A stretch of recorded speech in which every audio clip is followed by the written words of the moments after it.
Hello friends, this is Terry from Genkigamingtv, and I'm coming back at you with another Yokai Watch Y Academy episode review for episode 29, Love Under the Moon is Overdrive, or Geka no Koi wa Obadodaibu. This episode continues the summer vacation camp vibe that's going on. We get a flashback right away to the previous episode, which is good. Then we get a Ranto flashback of his family, his sister Marina, and them all camping together, and him being a diligent and responsible older brother. Ranto-san wa majime no Oni-san desu. He is a very, very serious and diligent big brother. At the same time, the flashback continues to show like what happened to his sister and parents. Basically the events of the alien thing. I don't think that this was necessarily needed here. They could have just ended with the camp thing. But the reason why they brought up the alien thing again is we're being hyped up to be into overdrive towards the end here. Because we're getting very close to what I'm assuming will be the end of the series. Like, I assume we're going to be hitting episode 51, 52, and then the series will end, and then we'll move on to whatever else Level 5 is considering. As much as I would like Y Academy to go 100 episodes, I feel like that's what they're aiming to do. Especially since we got a new opening, we got to see a new villain who may be an old villain, but we'll go into further details on that later. But it was also made known that a gorilla escaped from the zoo.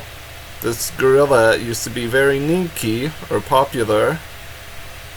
And like the Y Academy gang is kind of just ignoring the fact they're just super hungry and they're gonna go forage for mushrooms. Mario references will be made later on, and Kukka decides to go. Yeah, I almost forgot her name. Kukka Nanakumo decides to go with Ranto, and we get Kumako flashbacks throughout this episode, and I feel like they're doing that a lot with Kukka. I feel like they're safe just using Kukka to be Kukka. I also want to point out Nina is in the opening. That's an important thing to make note of before we carry on. Even though Nina's not in this episode, I'm just happy she's in the opening. But yeah, everyone's gathered up and everyone's split off into their teams. Matarou, Jinpei, and Koma, or Sandayuu, go their separate way, while Ranto and Kukka have their little bit of time. We also have the Gorrila, who is occurring or happening in this episode. Nayu is watching all of this with her semi-cam, or cicada cam. And the thing is, it's kind of funny that this entire episode, Kukka is trying to confess her love, like, in her mind, but doesn't actually go forward with that. But everything does go full circle here, and everything does properly reflect her feelings and Ranto's feelings later on. But I want to point out that the gorilla fell into all of the traps set in the previous episode, if you really think about it. I don't remember the log jam trap or the gigantic mousetrap trap, but yeah, it fell for all of the traps. Little Commander gets mushrooms from underneath a tree stump, and they gather more mushrooms. Kingo Benimaru cuts up some of the larger ones that they happen to find. And our friendly neighborhood gorilla friend, or Mohican Godo, which I feel like this is a reference to a famous... Is this the ape kaiju? Yeah, this is the reference to the ape kaiju.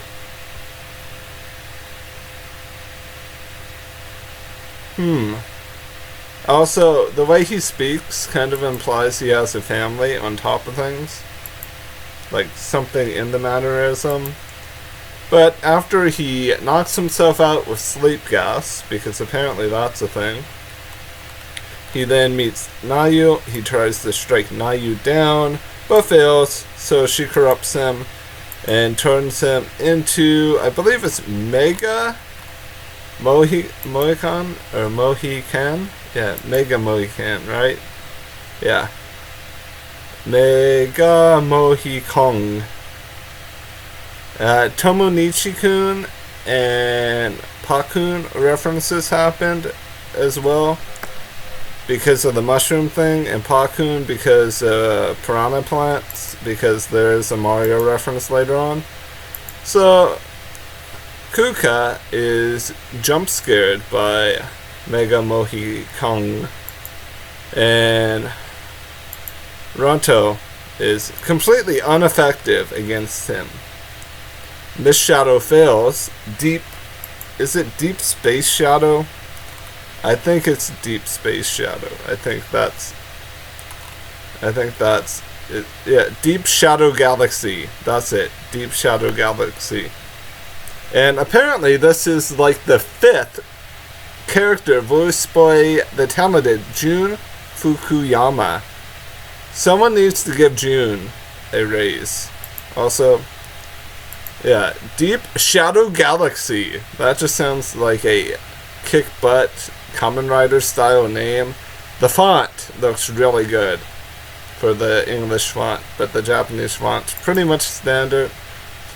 But the Mega Mohi Kong is dispatched by Deep Shadow Galaxy, and Kukka gets a piggyback ride from Ranto back to camp. And they have what I would consider a rather nice moment of them just kind of chatting. The moon light is hitting the lake, and it's just really nice. By now, it's basically inferred that Ranto knows that Kukka is Kumiko. But this kind of goes full circle for me to prove that he knows. He doesn't even have to say he knows. But back to the guys at camp. Momo swipes down, eats the giant mushroom, and grows like Super Mario. Pa-kun reference is made along with Tomoichi-kun. And then the episode ends with everyone watching gigantic Momo versus gigantic Jinpei, who, like the Hulk, has his clothes ripped, everything but the frog underwear. Overall, this episode is much better than some of the middle episodes that we've seen. Jinpei didn't make as crazy of jokes. There was not a fart joke in this episode, so it's a good episode. There were some funny moments. The pacing was a bit better. Audio is also a bit better in general. And you guys can download the torrent of this episode. I have no way of giving this to you, otherwise the Yokai advisor must not have had time to send me the episode or to upload it to Dailymotion, but I do have, I think it's the Anime Land link, that if you have a way to open a torrent, you can do it. So yeah, I hope that this progression stays how it is, and that as we build up to the final arc of Y Academy, that things continue being how they are, but progressing with the depth within the development of the characters, like Matarou, and both Kukka and Ranto need a tiny bit more development, not a crazy amount. They already have their childhood friendship, but some personal growth for both of them would be good, which I believe Ranto will get his personal growth really soon, because the abduction of his sister, like basically what went on with the aliens, weighs really heavily on his mind. It would be nice to see a completely positive, happy Ranto, but like Toma, well, he smiles more than Toma and shows other emotions, so I think Ranto will get his full hero arc within the series, and you guys know what a hero arc is. It's basically, just think Star Wars and think Luke Skywalker, and then you have a hero arc, where you go, you're trained by a master, you lose your master, but in this case, Ranto didn't lose his master, he lost his family. That causes him to seek vengeance of some sort, and then he's able to successfully get his vengeance after some power-ups. But yeah, that's it for the episode. If you enjoy the content, please like, comment, and subscribe. If not, that's fine too. I hope you all have a fantastic day. Bye bye for now.